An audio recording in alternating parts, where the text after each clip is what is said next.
Selamat pagi anak-anakku semua. Tentunya kalian dalam keadaan sehat selalu ya. Nah, kali ini bertemu kembali dengan Mem Heni dan kali ini kita akan bahas masih tentang tematik dan kita akan pelajari di tema yang keempat ya.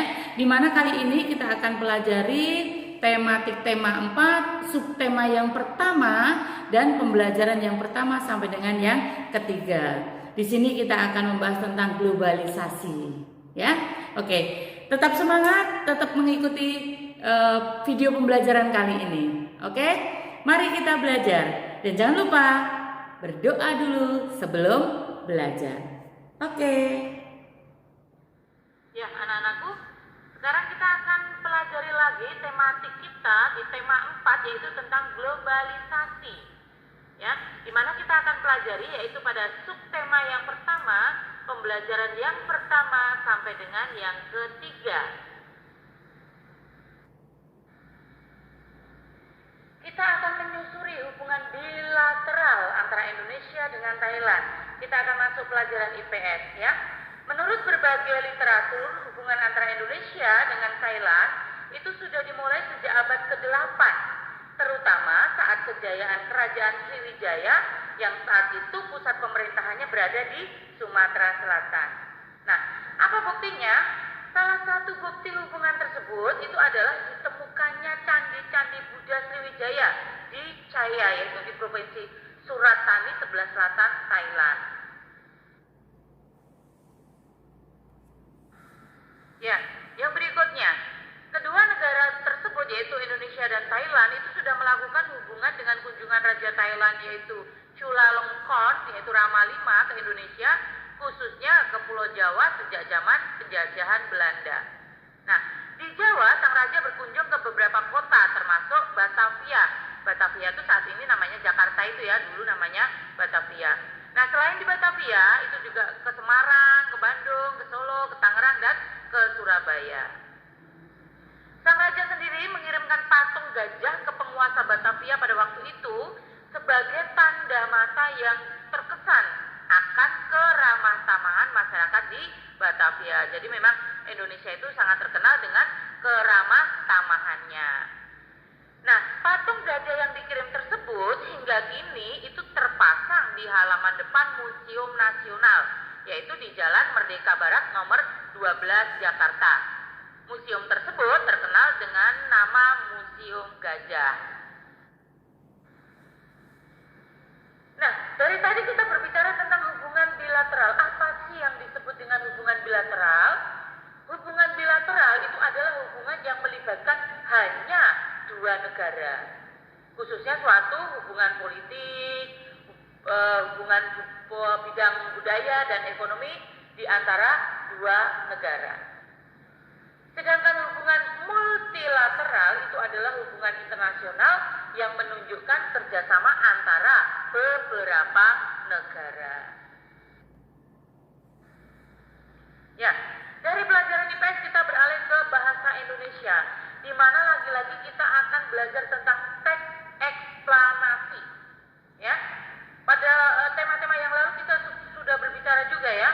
Teks eksplanasi adalah teks yang dibuat untuk menjelaskan proses terjadinya suatu peristiwa atau fenomena secara ilmiah. Nah, struktur teks eksplanasi sendiri seperti apa? Strukturnya ada 3. Yang pertama itu tentang pernyataan umum, di mana pernyataan umum itu berisi pernyataan umum tentang suatu topik yang akan dijelaskan proses keberadaannya, proses terjadinya atau proses terbentuknya. Yang kedua itu ada urutan sebab akibat, berisikan tentang detail penjelasan proses keberadaan atau proses terjadinya yang disajikan secara urut atau bertahap dari awal hingga akhir. Struktur yang ketiga yaitu interpretasi. Interpretasi ini berisi tentang kesimpulan atau pernyataan tentang topik atau proses yang dijelaskan.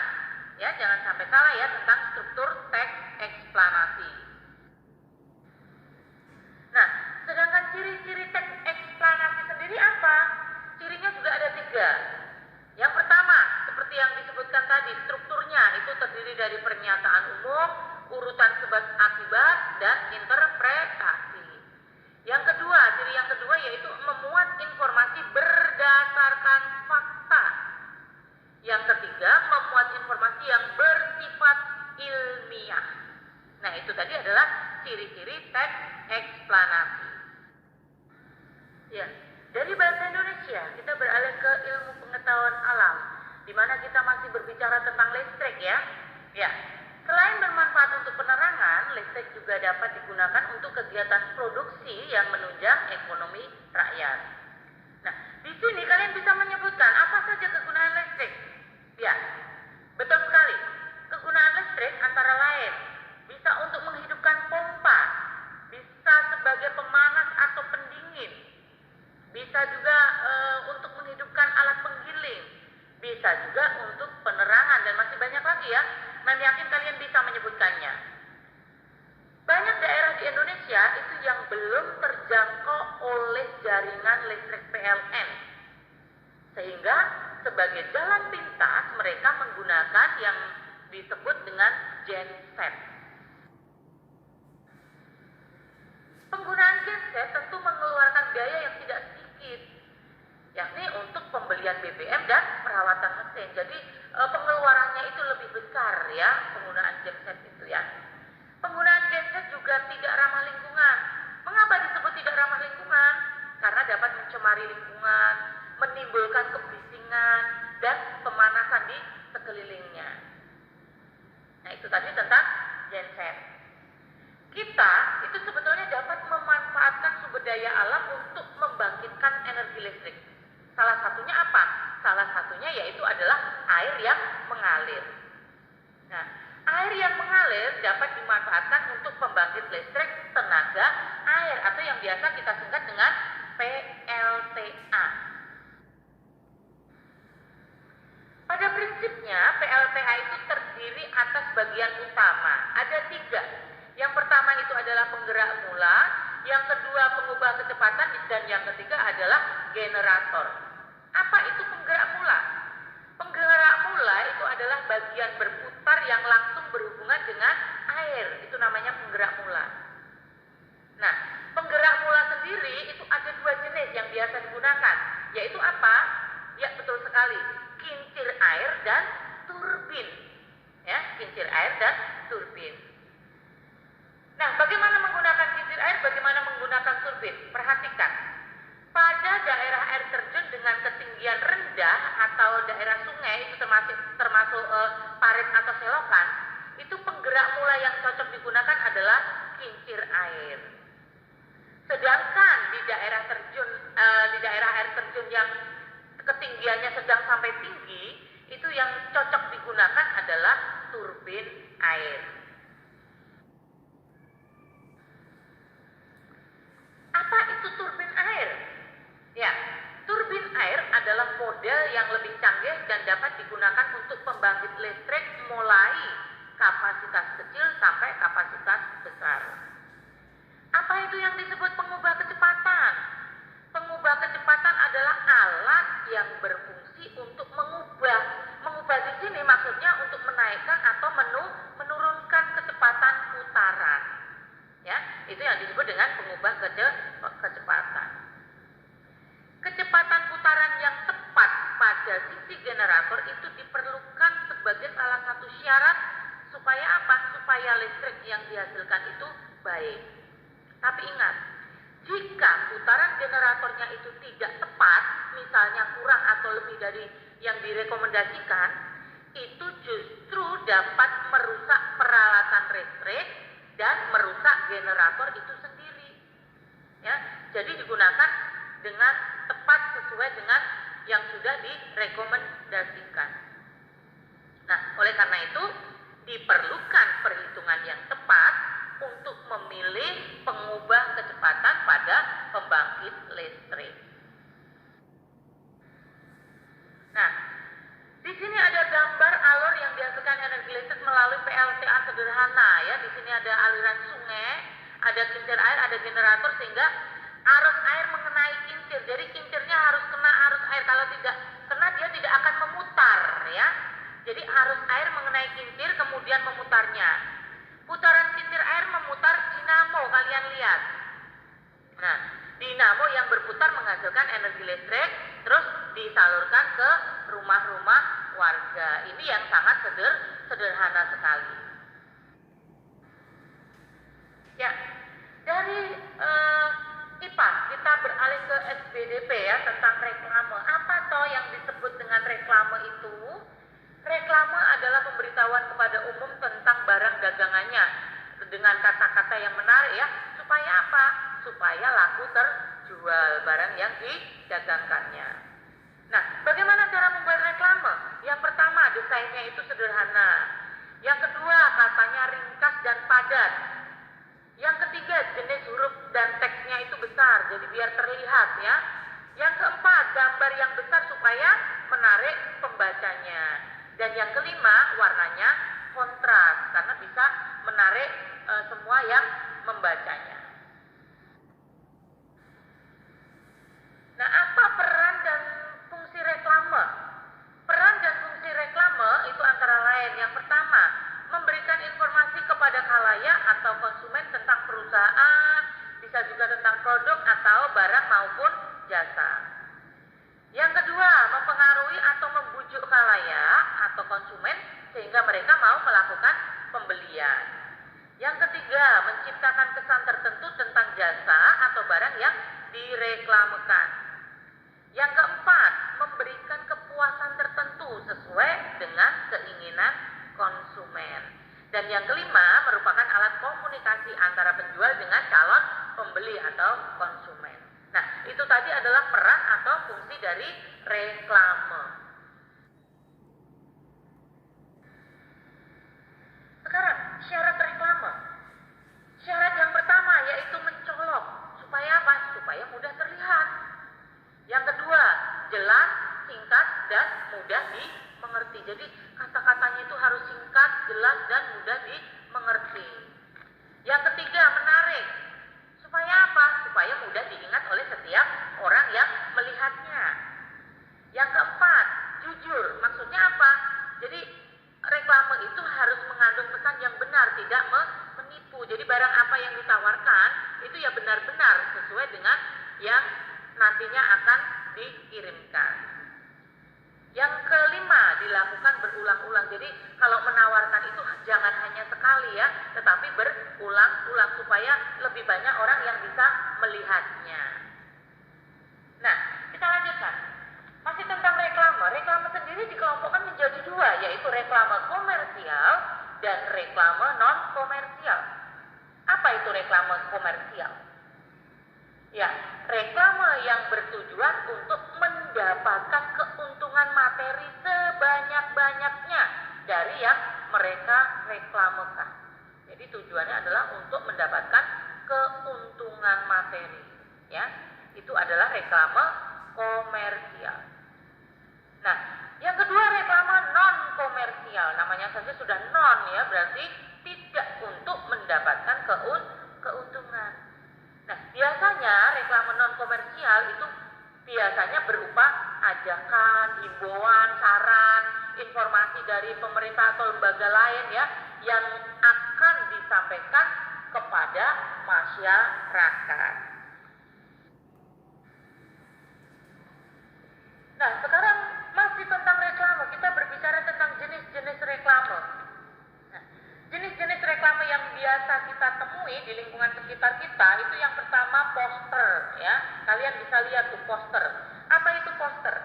Poster yaitu jenis reklame yang berukuran agak besar sehingga memudahkan untuk dibaca pesannya.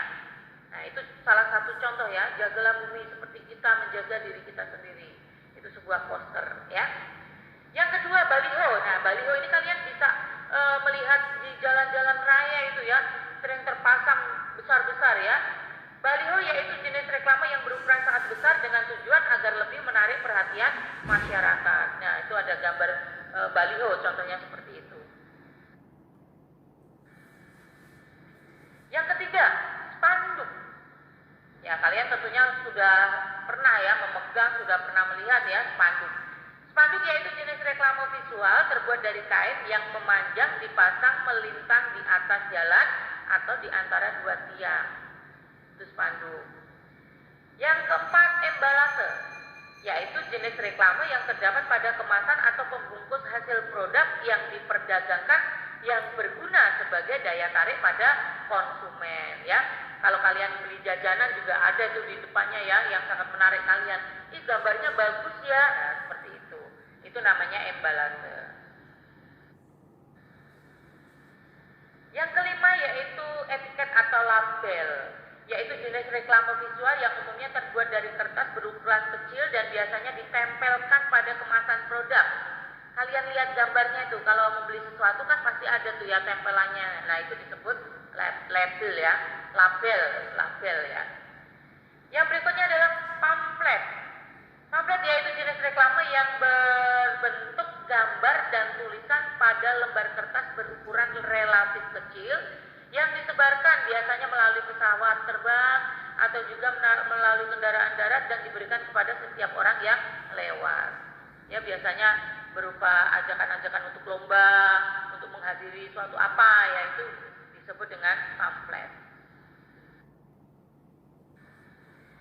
Dan yang berikutnya yaitu adalah plakat. Plakat yaitu jenis reklame yang bentuknya seperti poster tapi ukurannya lebih kecil, ya. Plakat biasanya dipasang atau ditempel pada dinding, pagar beton dan pohon. Nah, itu tadi adalah jenis-jenis reklame yang biasa kita temui di lingkungan sekitar kita. Ya, dari SPDP kita beralih lagi ke menghargai keberagaman budaya, berarti kita mempelajari mata pelajaran PPKN. Ya, sudah kita ketahui bahwa selain kaya akan sumber daya alam, Indonesia itu memiliki keberagaman suku, agama, ras, budaya, dan bahasa daerah yang sangat luas dan belum tentu dimiliki oleh negara lain. Nah, maka dari itu kita harus tetap melestarikan kekayaan Indonesia, baik sumber daya alam maupun keberagaman sosial budaya yang ada. Nah, berbicara tentang keragaman, apa sih yang dimaksud dengan keberagaman? Ya, betul sekali. Keberagaman adalah suatu keadaan dalam masyarakat yang terdapat banyak perbedaan dalam berbagai bidang.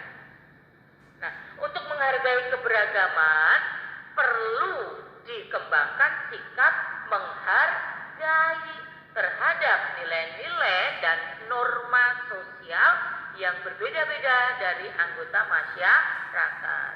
Jika kita saling menghargai tentang keberagaman, bagaimana hidup kita? Ya, betul sekali. Pasti aman, tentram, dan damai. Ya, dari PPKN kita lanjut lagi di ilmu pengetahuan alam ya. Kita masih berbicara tentang jenis-jenis pembangkit listrik ya. Ada beberapa jenis pembangkit listrik. Yang pertama PLTU, pembangkit listrik tenaga uap. PLTP, pembangkit listrik tenaga panas bumi. PLTG, pembangkit listrik tenaga gas. PLTGU, pembangkit listrik tenaga gas dan uap. PLTA, pembangkit listrik tenaga air. PLTD, pembangkit listrik tenaga diesel. Nah, pembangkit listrik merupakan suatu rangkaian alat atau mesin yang berfungsi untuk mengubah energi tertentu menjadi energi listrik. Tegangan yang keluar dari generator biasanya akan dinaikkan untuk mengurangi kerugian akibat hambatan pada kawat penghantar pada waktu proses transmisi. Tegangan yang sudah dinaikkan kemudian ditransmisikan melalui jaringan saluran udara tegangan tinggi atau biasa kita singkat dengan SUTT, atau bisa juga melalui saluran udara tegangan ekstra tinggi atau SUTET menuju ke gardu induk. Nah, pada gardu induk inilah tegangan diturunkan, tegangannya menjadi tegangan menengah. Dari tinggi diturunkan di gardu induk menjadi tegangan menengah. Nah, setelah diturunkan, selanjutnya tegangan menengah ini disalurkan melalui saluran distribusi atau saluran udara tegangan menengah SUTM yang kemudian disalurkan menuju ke trafo distribusi.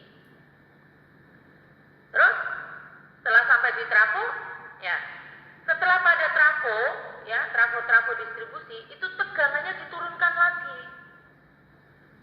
Nah, dari trafo distribusi kemudian disalurkan melalui saluran udara tegangan rendah (UTR) itu ke rumah-rumah pelanggan listrik. Nah, itu tadi adalah alur-alur perjalanan aliran listrik yang bisa sampai menuju ke rumah-rumah warga.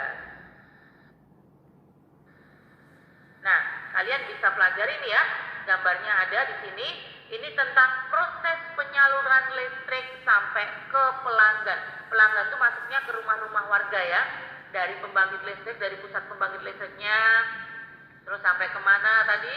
Ya, ke sutet ya, dari sutet ke gardu induk ya, dari gardu induk ke trafo ya, dari trafo diturunkan lagi dan disalurkan ke rumah-rumah warga. Nah, itu tadi adalah pembelajaran kita pada hari ini.